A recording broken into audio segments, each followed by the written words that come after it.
Kasi tanong niya, anong object panlaban sa devil at ano yung pwedeng kwintas na isuot nila? Medyo ibang dating sa akin yung question eh. Kasi they're focusing on the object o parang anting-anting ang dating, and that is what we are avoiding, no? And we are always focusing that first, i-build natin ang ating loving relationship with God, which is really very important. Loving relationship with God. And then the sacred objects like the sacramentals of Saint Benedict help a lot because we are friends of God, di ba? Kaya pag hindi tayo kaibigan ng Diyos, kung kahit ano isuot natin, guguluhin tayo ng Diablo. So I think that's a very important disposition. Tanggalin natin yung disposition ng magic. Kasi the sacramentals work when we are in a state of grace. They work perfectly kapag nasa state of grace tayo. That means yung banal na Espiritu Santo ay nasa ating kaluluwa. We're not in the state of mortal sin. Okay? And the sacramentals assist. They are simply, kaya nga, they are called mini sacraments, sacramentals.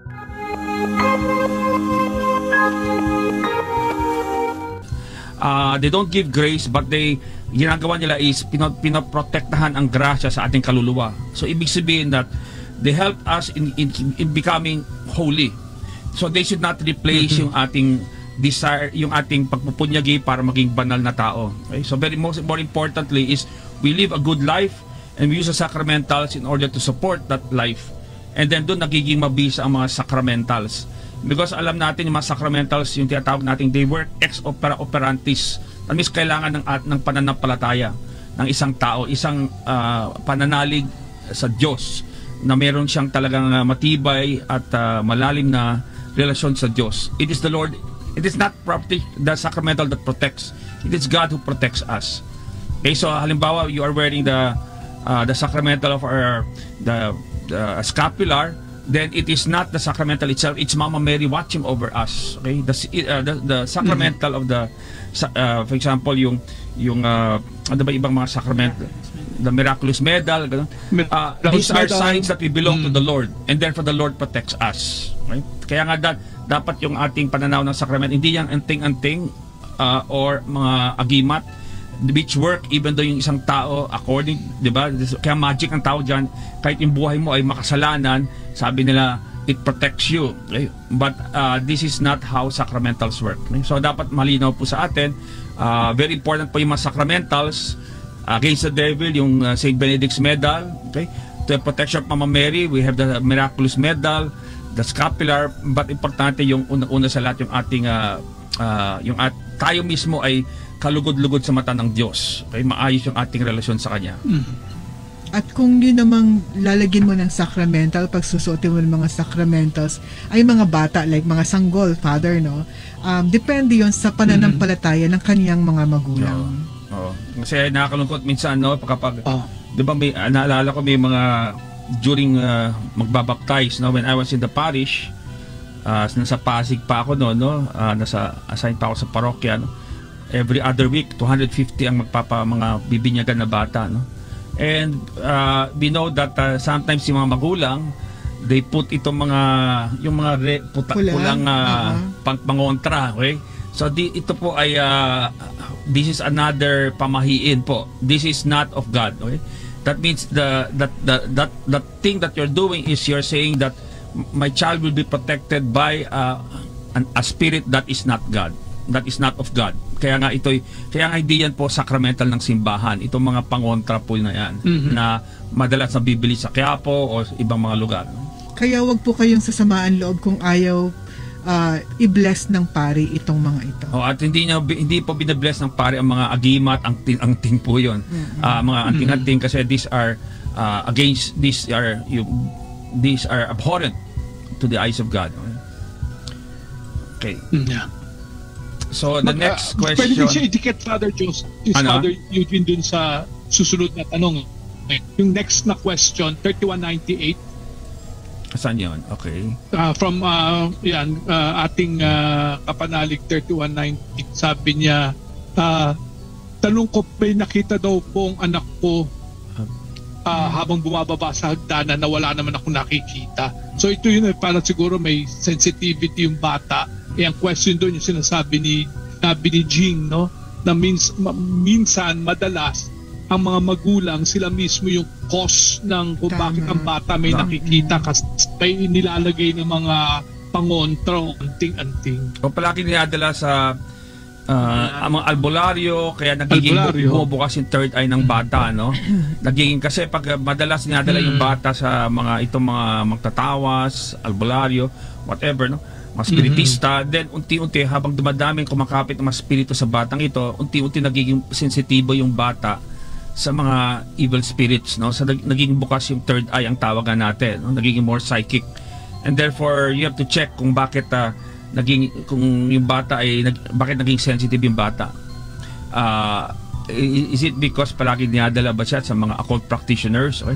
So importante po na ma-address ho yan, na wag na idala yung bata sa mga taong ito, at tapos to continually pag ikaw yung magulang na nagdala sa batang ito, then you have to renounce yung ginawa ninyo and to confess it dahil kasalanan po ito, and you have to pray over your child using holy water, because kapag binasbasan ng isang magulang ang kanilang anak, it's always it is a sacramental. Okay? So importante po yan na malaman po ng mga magulang.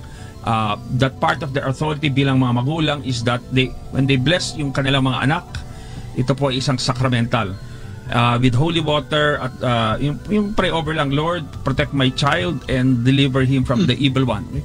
So importante po yon, aside from renouncing yung karapatan na ipinakaloob mo sa anak ninyo dahil dinadala niyo siya sa itong mga albularyo, no? So kapag yung bata ay medyo psychic, kasi may mga bata talaga na medyo sensitive, then make sure na yung bata palaging may suot ng unang-una yung St. Benedict's Medal, at meron siyang relasyon sa kanyang guardian angel. Maganda na magkaroon sila ng debosyon sa kanilang guardian angel. Teach them about their guardian angel, to pray to them and have a real devotion. Okay? Kasi sila yung kumakalinga dito sa batang iyan, sa mga bata. Okay? So we will Father Winston, we will go to other questions. Is there a question? Yes, pero gusto ko muna dagdagan kasi meron akong naging case dito sa Noruega, no? Okay. Of a mother, dinala niya yung kanyang anak na 6 years old, 7 years old. Wala silang superstitious practice. Sila personally, wala silang superstitious practice.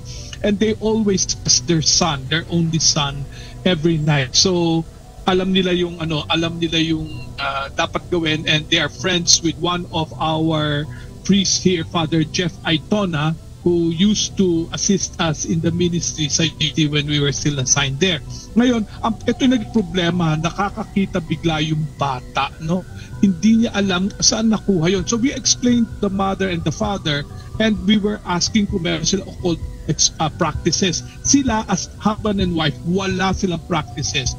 They discovered eventually after the pray over do sa bata, na tinanong ko, meron ba kayong yung lola o yung katulong na have superstitious practices?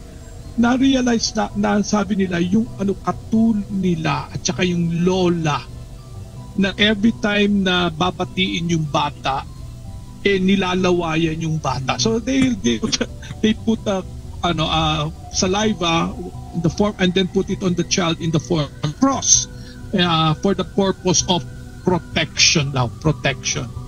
But I believe that was the reason of the child's opening his sensitivities too much, kasi is na nilalawayan ng katulong at ng lola pag nakikita. But how can you explain that, Father Josis, na yung katulong at saka yung lola merong influence sa bata, samantalang yung parents naman wala? Well, basically kasi walang occult practice. Well, usually experience naman natin is that even though the parents have no occult practice, if the child is brought, okay, and may ginawang ritual sa kanya even without the parents' consent, okay, then there can be an effect, and also because the lola also has some spiritual authority over the child. Okay? Ngayon, ilang taon ba yung bata? 6 years old. Yeah, 6 years old. But usually, itong mga cases nga natin, the Lord shows us, allows this para makita natin talaga how talagang napakasama ang pagdala ng pagpunta o pagdala ng isang tao, isang Katoliko dito sa mga itong mga pamahiin na ito, no, itong mga practices, occult practices natin. So the Lord is allowing us to see really the diabolical element. But with a child who's only 6 years old, dahil hindi naman siya may kasalanan noon, wala naman siyang intention, okay? Therefore it will not be so difficult a case. But this is more what I would say a teaching formative moment para sa pamilya, para makita nila mismo sa kanilang masaksi nila mismo ano ang magiging consequences, okay, kapag ikaw ay pumunta sa ibang mga we may say kapangyarihan na hindi galing sa Diyos, and kitang-kita sa lumang tipan na ito ay mga practices, mga paniniwala at gawain na karumal-dumal sa mata ng Diyos. Okay?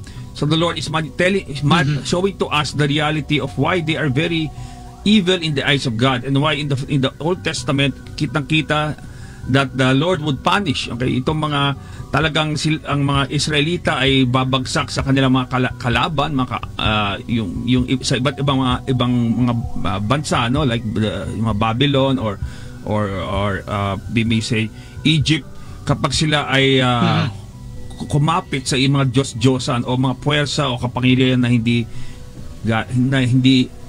sa Diyos. Okay. Siguro to for Father Lorenzo in terms of catechism itong question nito.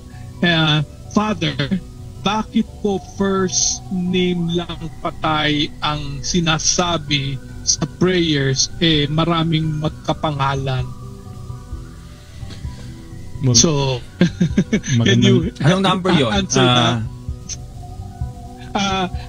5274. Okay, anyway, napaka-interesting itong question na ito dahil totoo maraming kapangalan at alam na natin sa banal na Biblia ang importansya ng pangalan. Ang pangalan ay sa buong banal na kasulatan ay ang mismong tao. Kaya kahit may kapangalan ka, ang tunay na importansya sa isang Kristiyano ng pangalan at hindi ng apelido. Siyempre, importante yung apelido natin dahil yun ay ang ating ugat ng ating pamilya, ang ating tradisyon. Pero in terms of Christian life, ang importance ng pangalan ay dahil sa ating binyag. Dahil sa araw ng ating binyag, tayo ay binigyan ng isang pangalan. Kaya importante din na hindi mawawala sa ating tradisyon ng ating mga sanggol ay bibigyan ng isang Kristiyanong pangalan. Dahil alam na natin ngayon na maraming mga bata yung sa itong age na ito ay binibigyan ng mga pangalan na hindi Kristiyano, kundi minsan talaga paganong pangalan. Napakalayo sa Christian tradition. Walang closeness sa Diyos. Minsan may mga pangalan din na dahil nakita nila sa internet o sa web o dahil nakita nila sa isang teleserye na magandang tunog o no, yung sounds cool, binigay sa anak nila yung pangalan na yun. We have to remember kasi minsan sayang din na tinatanggap yung mga pare, yung mga binyag ng bata na may pangalan na kumukontra sa kalooban ng Diyos.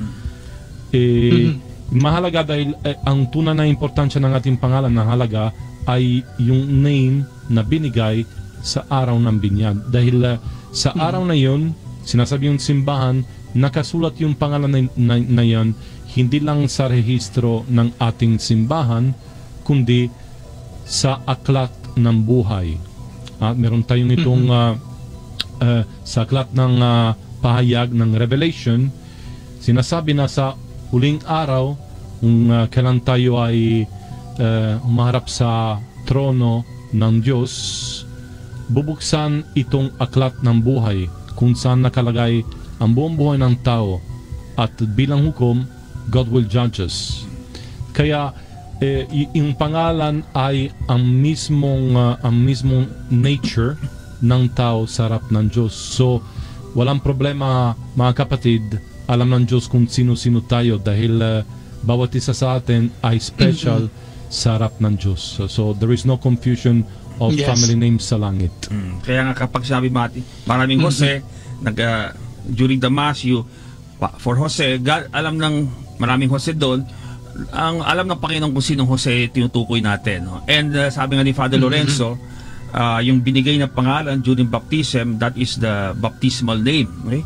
Because that is not yung ating surname, that is the one given during our baptism. So, very, very important po yan.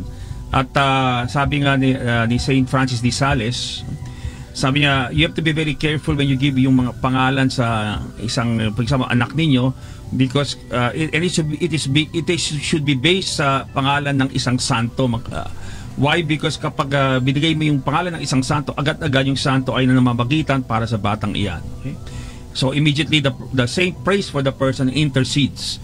And then at habang lumalaki yung bata, tumatanda siya, lumalago siya, meron siyang modelo. Okay, he gets to know yung kanyang patron saint para hindi lamang to have a devotion to the patron saint, but to pattern yung kanyang buhay sa buhay ng santong na kung saan nanggaling yung kanyang pangalan. So very important yung the name of the Christian name that was given to you during your baptism. So like ako, Jose Francisco, Jose Saint Joseph, Francisco Saint Francis. Father Lorenzo. Ako, Lorenzo Domenico Alessandro. Tatlo ang pangalan ko. Wow! Daming santo.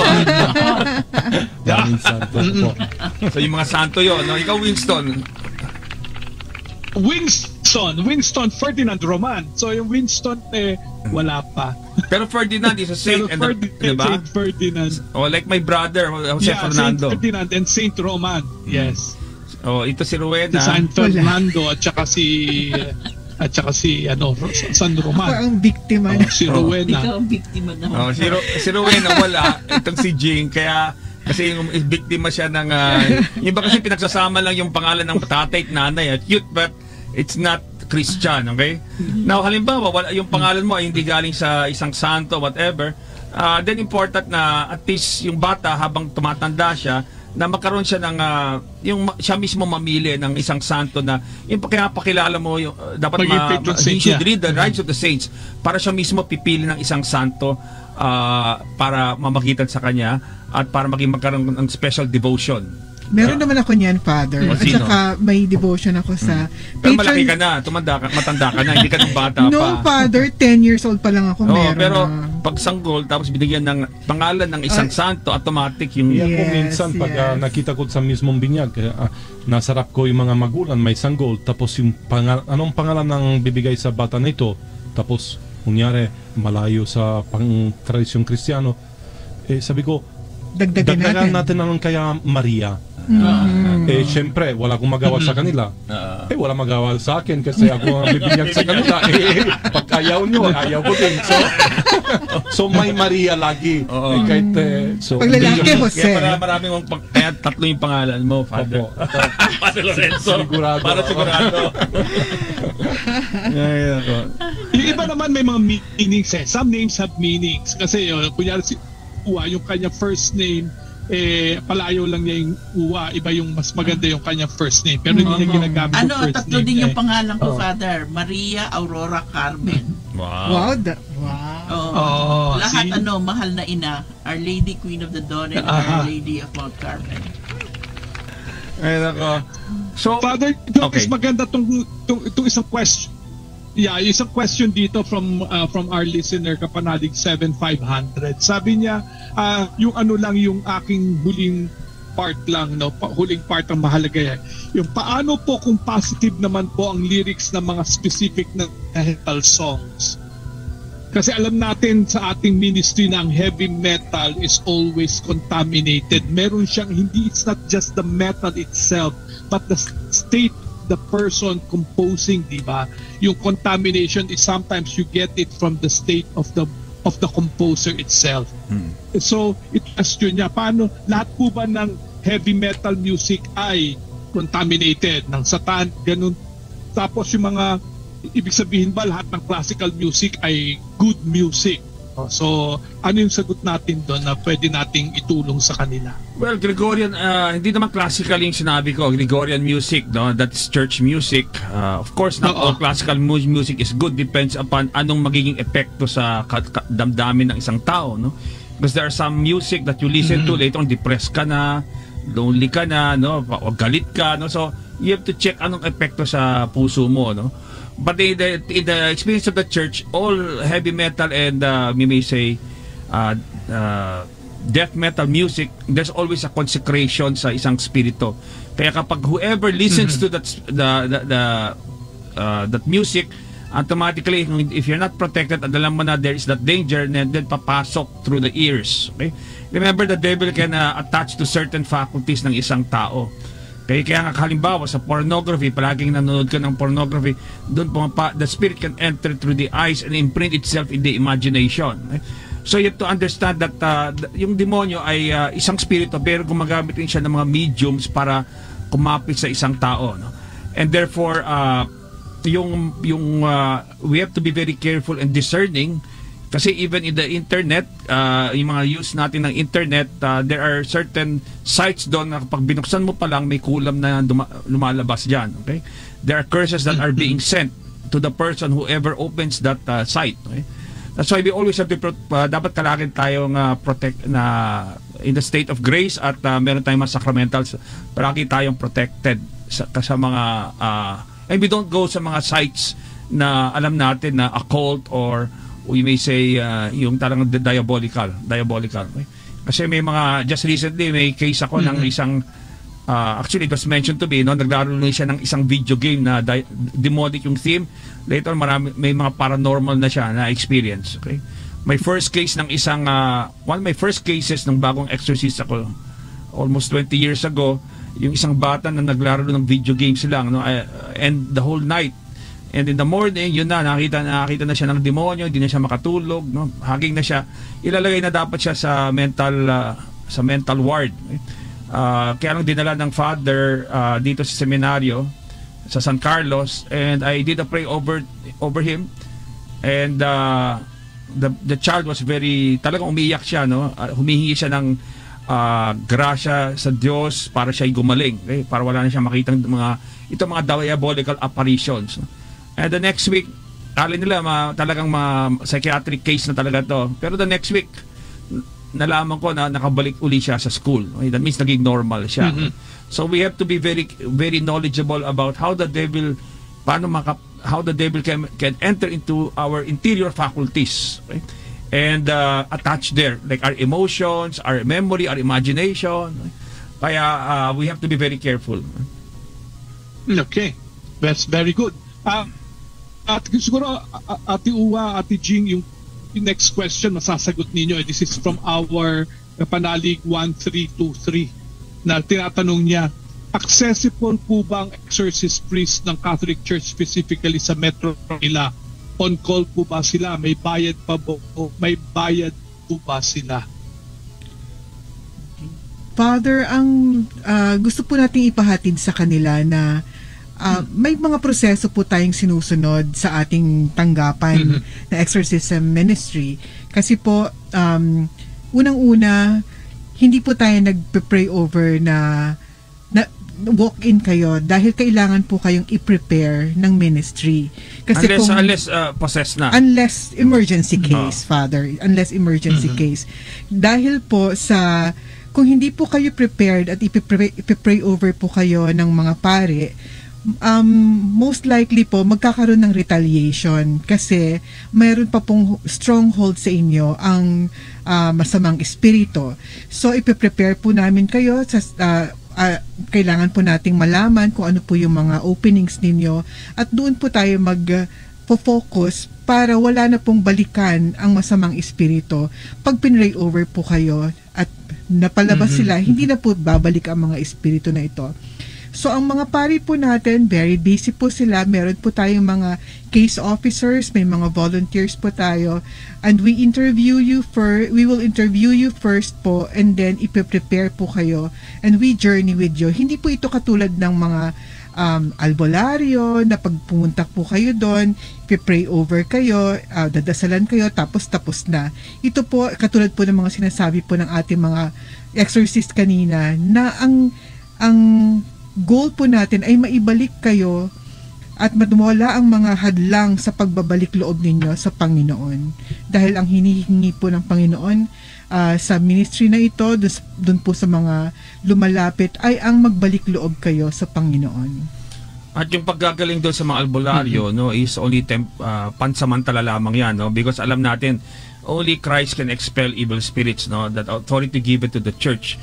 Kaya yung sinasabi natin, kapag pumunta kayo sa isang albularyo tapos parang gumaling kayo, hindi actually natanggal yung spirito, kundi na-subjugate lamang yan ng isang mas malakas na spirito. Kaya later on, babalik uli yung sakit ng taong ito at mas malala pa. And later on, hindi na kaya ng mas malakas na albularyo, sabihin, hindi ko na kaya yan. Because not using the power of God, then later on, punta na lang kayo sa pari ninyo, no? And that is what usually happens, no? Kapag malala na doon lang sila lumalapit sa simbahan. So ngayon kung gusto po ninyo makipanayam sa mga exorcist ninyo, ang maganda po is pumunta muna kayo sa kura paroko ninyo, kasi alam ng kura paroko ninyo kung sino po ang mga exorcist sa diocese ninyo para matulungan kayo. Maaari din na dumiretso po kayo sa chancery o sa opisina ng obispo, at sila po ang nakakaalam kung sino po itong mga exorcist priest ninyo. And lastly, we don't charge for anything. Lahat to ay libre po. Okay? Tayo po ay simbahan, we receive free and we give free. Okay? Kaya nga kami na ordinahan bilang pare, so that we give our lives totally sa tao. So we do not, it is not a career, we are not here to make money. Okay? Now, if you want to donate to the church, inyong simbahan para for their programs, para sa mga may sakit o sa mga taong nangangailangan, then no problem yan, but we don't charge anything. Okay? Marami na pong mga dioceses ang may mga exorcists. So kung meron pong kayo po ay galing sa ibang diocese at meron po kayong exorcist, pag tumawag po kayo sa amin, i-refer po namin kayo sa inyong exorcist. Dahil ang exorcist of Manila po ay ang jurisdiction lang po nila ay ang Manila, ang Archdiocese of Manila. So make sure ho na talagang exorcist po ng diocese nyo yan. Check nyo sa chancery or sa parish priest niyo, kasi maraming mga fake exorcists ngayon po. Nagpapanggap sila po ay exorcist, pero they are using it as a money-making scheme. Okay? Kapag magbe-bless sila ng bahay, ito yung bayad, etc. Yan yung mga po ay mga fake. Okay? Mga peke ho yan. So you always have to make sure that this is a real priest and he's really delegated by the bishop to be an exorcist. Kaya always check, make sure, kasi maraming peke ngayon. Dumadami. So, be very discerning. Ang mga exorcist po ay binibigyan ng appointment or ng faculty ng kanilang mga bishops. Pinag-aaralan po ito ng mga bishops kung ito bang taong ito ay karapat-dapat na maging exorcist. So, ang gusto ko pong ipahatid sa inyo ay credible po ang mga exorcist na in-appoint ng kanilang mga bishops. Kung hindi po in-appoint itong tao na to at lagi po siyang deliverance, nasa deliverance ministry po siya, just make sure po na kilala rin po siya ng kanyang bishop. At binibigyan siya ng paintulot to do this ministry. Okay, I realize, di ba sa ating ministry ngayon, nakaka-encounter na tayo ng mga taong devout. They're devout Christians, devout Catholics, and yet nakaka-experience na sila ng attack, ng extraordinary demonic attack, of which they could not understand. Kasi palasimba naman sila and they tried their best to live a Christian life.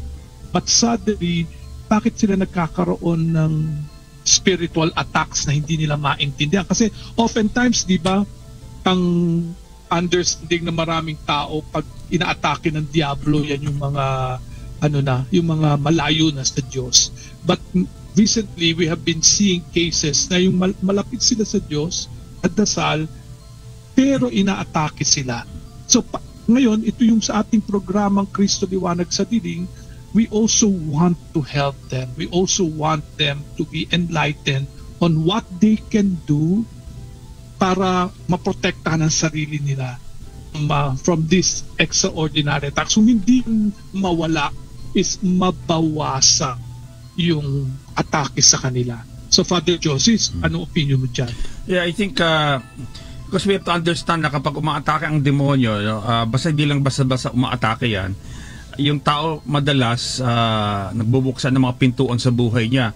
Because you have to understand that ginagatungan ng demonyo ang ating mga kahinaan, most especially the spiritual. Now, if you're not protected spiritually, then kapag meron ka ring emotional problems, pwede niyang he can manipulate more the emotions para mas lumala yung condition mo, or your mental problems, or even sicknesses, no? Yung ating kalusugan pwede niyang atakihin yan, no? As nabasa nga natin in the book of Job, no? Nakita natin anong kaya ng demonyo gawin sa isang tao. If you know, when God gave permission kay Satanas, no, na to try Job, in the book of Job, nakita natin this is what we call oppression. Okay? So inatake ng demonyo yung kanyang katawan, yung kanyang mga relationships, yung kanyang mga pag-aari, and we see this occurring more and more precisely because not only yung may mga tao na hindi they don't know how to use yung tinatawag natin yung mga spiritual defenses and spiritual armor na sinasabi ni San Pablo. Pangalawa, they have certain openings rin sa kanilang buhay na relational problems na hindi ina-address kagad, o kanilang mga emotional problems, halimbawa mga hinanakit sa buhay nila, mga trauma na they are not processing, they are simply siguro tinatago lang o nilidepress. Special alam natin ng pandemic, during the pandemic maraming mga oppression dahil maraming mga persons na isolated and emotionally isolated, lonely, at naging depressed, suicidal. So, and they were not basically spiritually even able to go to mass or practice their faith fully, no? Kaya doon pumasok yung maraming nating mga dumami yung ating mga kaso, no? But you see that hindi lamang spiritual, kapag yung tao ay may kahinaan in the psychological, emotional, relational, nagkaroon problema siya doon pumapasok ng demonyo at ginagatungan niya yan. That's why we always say, kapag umatake ang demonyo, it doesn't mean totally spiritual yan. Madalas may halo yan na pag marami kang galit sa puso mo, then madali kang kapitan, no? And later, hindi lamang galit, may mga kapuotan ka na, you will also experience certain siguro mga sicknesses or harassments, no? Like mga sinasabi natin mga oppression, no, from the devil, like sicknesses na hindi kayang gamutin ng doktor. Okay? So importante na makita natin that we have to look at the spiritual and also the human dimension. They're always, we cannot separate them. Kaya madalas kapag umaatake ang demonyo, they're always together. That's why many of our cases after or before the pray over, kailangan nila ng counseling din para magkaroon ng processing, not only returning back to God, pastoral counseling para bumalik o mapalalim ang kanilang ugnayan sa Panginoon, and they learn how to use the sacramentals. Pangalawa, they also have to process what is going on within them, no? Kapag meron silang mga, sabi nga natin, mga sugat sa buhay, o may mga kapuotan na hindi na-address, unforgiveness or relational problems na ayaw nilang tutukan, ayusin, then nagkakaroon ng, maybe say, foothold yung demonyo doon sa buhay ng tao na yan. And then nagkakaroon ng oppression na. And kapag hindi in-address, it should move to the next stage, yung sinasabi nating possession.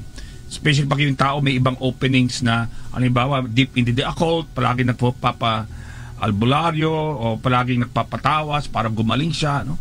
Or we may say the person is goes to mga healers, no? mga like for example mga faith healers or mga manghuhula para malaman nila yung kanilang kapalaran, whatever, no? So this can aggravate, no? And the more they rely on these other powers outside the church, itong mga ibang reliyon, ibang mga paniniwala sa labas ng simbahan, then doon na talaga magkakaroon ng stronghold ang demonyo. Then the movement can be from oppression, then nagiging possession na yon.